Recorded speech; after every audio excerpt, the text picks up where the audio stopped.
these were the few things which came to my mind कि क्या क्या हम सोच सकते हैं इसमें। कुछ तो जो, क्योंकि ये 3 दिन का एजेंडा काफी स्ट्रक्चर किया है, कुछ पॉइंट्स उसमें कवर्ड हैं, लेकिन चिंतन शिविर का यही मतलब होता है कि आप कुछ भी आपके दिमाग में आए, एवरीथिंग इज इंटरलेटेड। ये नहीं कि हमने वही साइलोज में, साइलो तोड़ने के लिए ये चिंतन शिविर है, तो इसलिए जो एजेंडा है उसको साइलो नहीं समझ के हमने कि नहीं इसके बाहर नहीं सोचना। Everything is interrelated. We have to, that's why I raised all these points which are not part of the formal agenda, because सभी चीजें आपस में जुड़ी हुई हैं। सरलीकरण अभी राधा जी ने बताया कितना इंपॉर्टेंट है, और लेट मी टेल यू, हम इसको सरलीकरण कहते हैं, लेकिन ये सबसे सोफिस्टिकेटेड चीज एक सिंपल चीज होती है। और अगर आप इंटेलिजेंट हैं तो आप चीज को सिंपल बनाएंगे, अगर आप कम इंटेलिजेंट है आप चीज को कॉम्प्लेक्स बनाएंगे। मैं कंसल्टेंट जितने हमारे आते हैं, जहां भी कुछ बैठे हैं, please bear with me and don't mind it. Consultant को मैं अगर लाइटर वेन में कहता हूं कि कई कंसल्टेंट आते हैं हमारे पास, हम ही से पहले सीखेंगे, वो सिंपल चीज को कॉम्प्लेक्स वर्ड्स में जार्गन यूज करेंगे, एक बढ़िया किताब फोटो वोटो लोग ग्लासी लिखाएंगे और फिर हमें कहेंगे ये रिपोर्ट, उसमें ऐसे लफ्ज लिख देंगे जो किसी की समझ ना आए। फिर हमारे लोग पढ़ेंगे, वो कहेंगे तो समझ नहीं आ रहा, फिर कंसल्टेंट को कंसल्ट करेंगे इसका क्या मीनिंग है। उस सिंपल चीज को इतना कॉम्प्लेक्स बना देते हैं ताकि उनकी वैल्यू बन जाए, और this is unintelligent way of doing things. तो मैं सभी को, आपको भी पहले भी आपने मुझसे बहुत बार सुना होगा, आज फिर कह रहा हूं, कीप थिंग्स सिंपल। इसमें इंटेलिजेंस की जरूरत है, क्योंकि जो हम जिस पैराडाइम में हम घिरे हुए हैं, रूल्स में हर चीज, वी आर ऑल ब्यूरोक्रेट्स, और 24 घंटे हम रूल्स के घिरे रहते हैं, और रूल के हर किसी रूल का वायलेशन ना हो जाए उसको बचाते बचाते इतनी कॉम्प्लेक्स चीज बना देते हैं कि जियो आप खुद पढ़िए, आपको समझ नहीं आएगा इसका मतलब क्या है, आप ही के लिखे हुए। तो हमें चीजों को सिंपल रखना है ताकि आम आदमी, और जुडिशरी और भी आ गया, पीछे भी अखबार में भी आया था, ऐसी ऐसी जजमेंट में ऐसे ऐसे आज भी स्पेनिश वर्ड्स एंड प्रोवर्ब्स लिखते हैं जिसको जुडिशरी के भी 5% लोग ही पढ़ पाते हैं कि उसका मीनिंग क्या है। वो भी अभी उसी में फंसे हुए हैं। अपना नॉलेज एक्सप्रेस करने का उनको यही कि ऐसा लिखो कि सभी लोग लिख रहे हैं, जिसको समझ ना आए वो समझेंगे इसका ज्ञान बहुत ज्यादा है। तो अगर आप ज्ञानी हैं, इंटेलिजेंट हैं, keep things simple, that should be test of intelligence, कि आपने चीजों को कितना सिंपल बना दिया, ये नहीं कि आपने कितना कॉम्प्लेक्स बना दिया। वो कंसल्टेंट का काम, उनको करने दीजिए। दूसरा, मैंने अपनी नौकरी में देखा कि हम जहां भी बैठे हैं इतना पोटेंशियल है हर पोस्ट पे कि हम कुछ भी ना करें, एक ओपन माइंड रखें, हम अनलॉक कर दें पोटेंशियल को, तो दुनिया बदल जाती है। लेकिन अगेन मैं रिपीट कर रहा हूं कि हमारी ट्रेनिंग धीरे धीरे, जब हम फील्ड में जाते हैं तो ऐसे रूलों में घिर जाते हैं कि हमारा हर जगह डर बैठ जाता है। वी आर ऑल स्केर्ड, कहीं रूल ना टूट जाए, कहीं ये, अच्छा कहीं एक पॉसिबिलिटी होगी कि अगर मैं ये थोड़ी सी लिबरल करूंगा रूल, कहीं 1000 में, लाख में कहीं एक आदमी की पॉसिबिलिटी होगी, उसको मन में रख के इतनी हम उसको कि वो लाख में एक आदमी भी इसको मिसयूज ना कर पाए, वो ऐसे डर से हम इतनी गांठें बांध देते हैं कि वो स्कीम बहुत अच्छी होती है लेकिन कभी इंप्लीमेंट नहीं हो पाती, वो शर्तें कोई पूरी नहीं कर पाता। तो कोई स्कीम किसी देश में, चाहे यूरोप ले लीजिए, यूएस ले लीजिए, कोई डिपार्टमेंट लीजिए, कोई 100% परफेक्ट नहीं होती। मिसयूज करने वाला 1-2% कर ही लेगा। उसको देख के हमने बाकी 99% जो वेल मीनिंग है उसको भी हम ना यूज करने दें, तो ये हमें नहीं होने देना है। हमें अपनी चीजें, जियोस, रूल्स सभी सिंपल रखने हैं। और again I use the word कि कई हम में से जहां बैठे हैं, कई इतने यंग ब्राइट ऑफिसर इतने बढ़िया आइडिया के साथ आते हैं, लेकिन एट द सेम टाइम कई बार ऐसे होता है, कई बार बहस करनी पड़ती है, जैसे वैसे भी लगता है कि पता नहीं क्या एक सेल्फिश इंटरेस्ट है कि हम इतना इसको कर रहे हैं कि ऐसे नहीं होना देना। मतलब आई यूज द वर्ड के बैंक्रप्सी ऑफ आइडियाज। हम जहां जिस सर्विस से आए हैं, और we are all intelligent people, लेकिन हम एक छोटी सी प्रॉब्लम का एक सोल्यूशन ही नहीं कर पा रहे। कोई आइडिया ही नहीं हमारे पास कि इसको कैसे टैकल करें।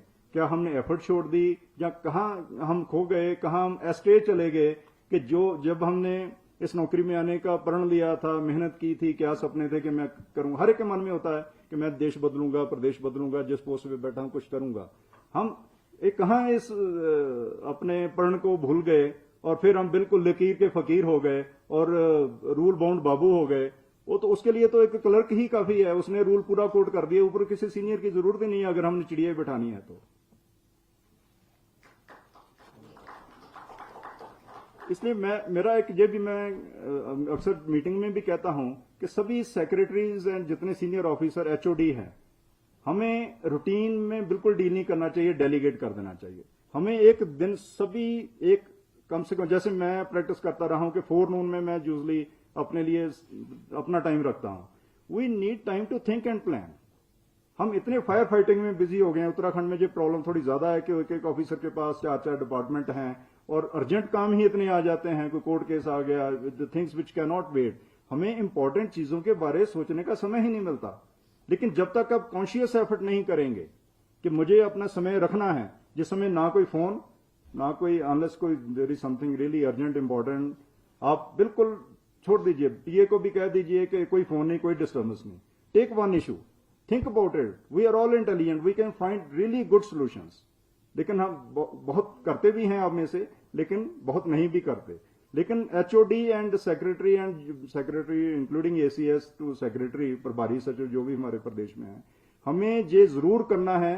तभी चिंतन ये 3 दिन नहीं करना है, डेली चिंतन करना है। नहीं तो ये 3 दिन में एक रिचुअल बन जाएगी कि अगले साल फिर हम 3 दिन के लिए बैठ जाएंगे और उसका फायदा नहीं होगा। ये एक हमें ये 3 दिन में प्रोवोकेशन देनी है हमें कि चिंतन करना है। होमवर्क हमें डेली करना है। This 3 days are only, I am repeating only for provocation कि we have to do this.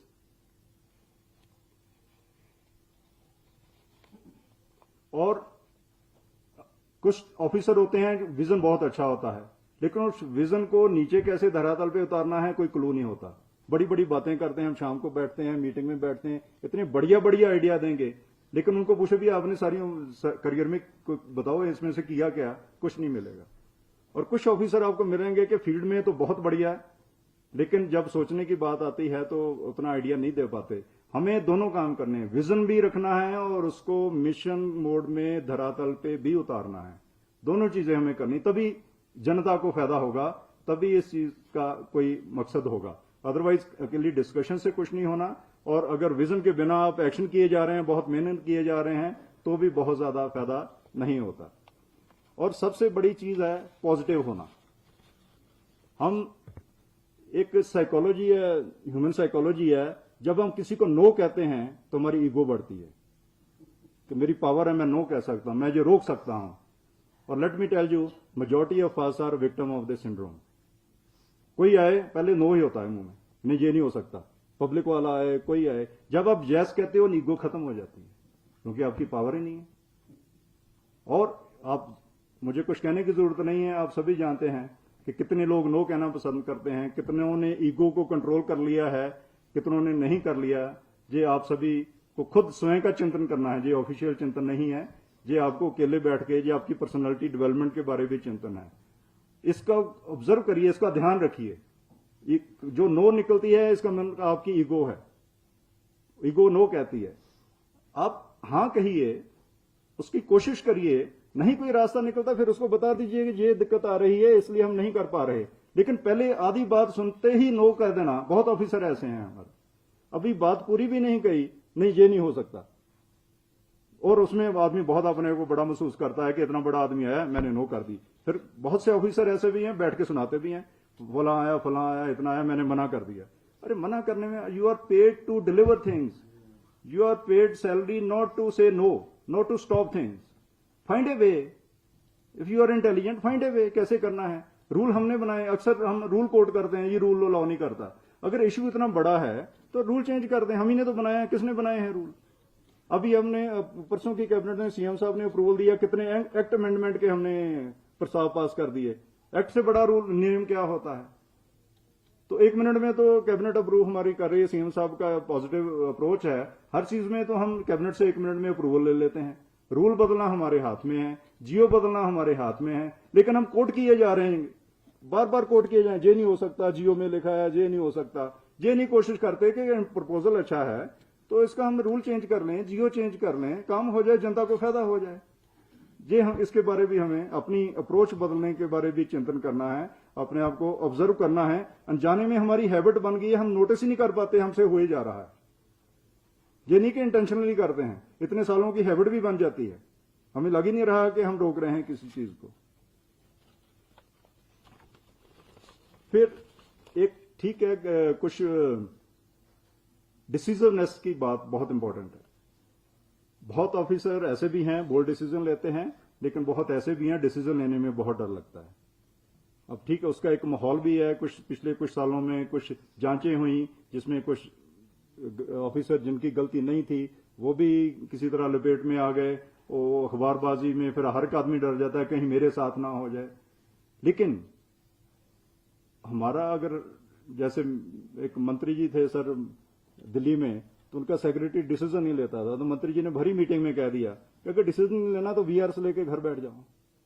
आपको क्या दिखा रहा है कि आप मतलब सारी पावर आपके पास कॉन्स्टिट्यूशन ने दे रखी है कि आपने डिसीजन लेना है, और डिसीजन नहीं लेंगे, पब्लिक सफर कर रही है, आप में हिम्मत नहीं है डिसीजन लेने की, तो आपको क्या अधिकार है कि आप पब्लिक सफर करे? Just because you are coward, आप में हिम्मत नहीं है। नहीं हिम्मत तो छोड़ दीजिए। तो डिसीजन लेना एक हमारा बेसिक ड्यूटी है, और डिसीजन को इधर की क्वेरी लगाओ, उधर को भेज दो, जहां जरूरत नहीं वित्त को भेज दो, लॉ को भेज दो। ये एक बहुत ही, मेरे सामने भी फाइलें आती हैं और देख के दुख होता है, कोई आवश्यकता नहीं थी। नहीं मतलब कोई डिस्कशन की जरूरत है, सीनियर लोग बैठे हैं, सभी बैठे हैं, आप आइए डिस्कस करिए, लेकिन we have to be decisive. Non decisive हम जनता को पनिश कर रहे हैं by not taking decision. Please keep this in mind.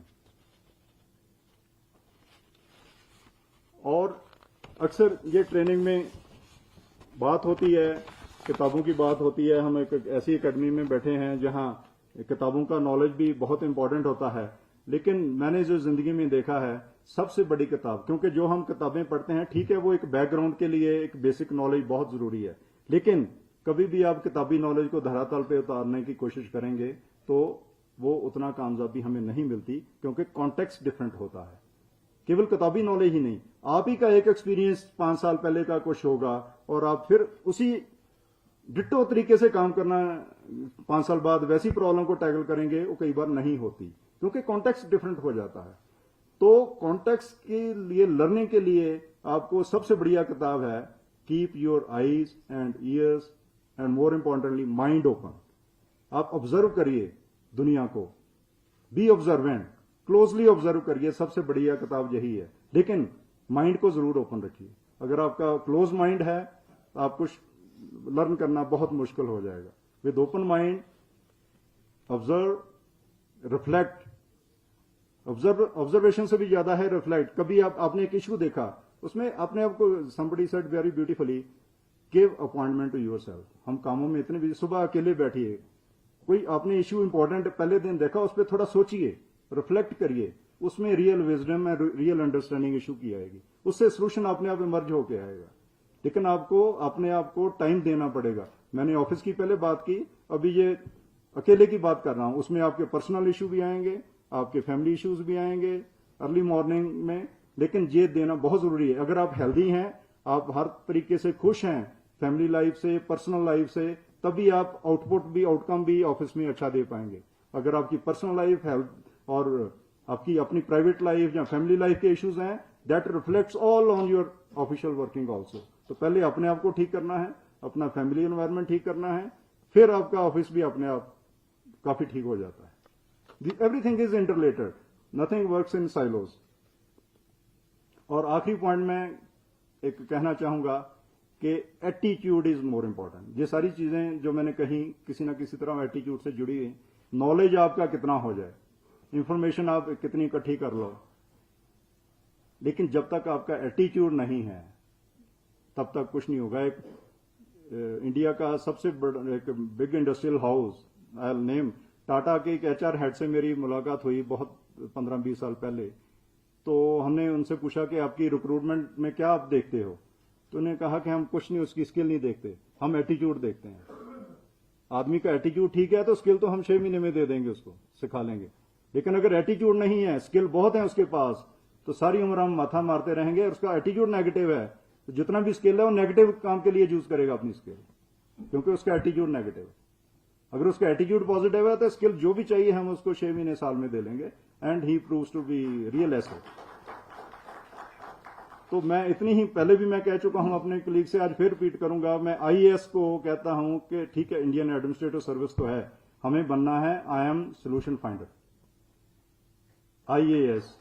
अगर इस चिंतन शिविर में हम ये अपने आप को कन्विंस करके जाएंगे कि IAS का मीनिंग IAM सोल्यूशन फाइंडर या IAM द सोल्यूशन, तो ये चिंतन शिविर कामयाब है। और ये केवल सुपरफिशियल आइडिया ही नहीं कि मैंने कहा आपने सुन लिया, रजिस्टर कर लिया, 4 जगह आप मेंशन कर देंगे, नहीं। इसको डीप डाउन, केवल सुपरफिशियल माइंड में नहीं रखना कि एक थॉट है, थॉट बहुत सुपरफिशियल होती है। इसको फील करना है, फीलिंग मीन आपके हार्ट तक पहुंच गया है। इसको अपनी हार्ट का, अपनी सोल का हिस्सा बनाना है। Let every cell of your body feel it कि आई एम द सोल्यूशन। अगर हम इस चिंतन शिविर में ये एक वर्ड आप ले जाएं, जिसको केवल एक थॉट ही नहीं, एक फीलिंग बना लें, जिसको एक माइंड, बॉडी, सोल तीनों ही मानने लग जाएं कि आज मैं जा रहा हूं तो आई एम द सोल्यूशन बन के ये 3 दिन के बाद निकलना है। आई थिंक इस चिंतन शिविर का ऑब्जेक्टिव अचीव हो जाएगा। अंत में मैं माननीय मुख्यमंत्री जी का और सभी का धन्यवाद करना चाहूंगा। आप लोगों ने समय दिया, and I wish all of you a very best for the next 3 days। Thank you. जय हिंद।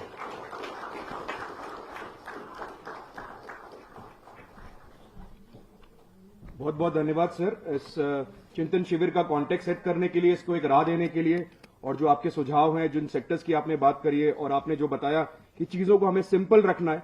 तो आई थिंक ये जो अगले 3 दिन है, हम जो विचार विमर्श यहाँ पे करेंगे, उन चीजों को, इनको हम ध्यान में रखेंगे। ऐसा आपने सर जो कॉन्टेक्स्ट सेट किया है, इसको हम सब इसके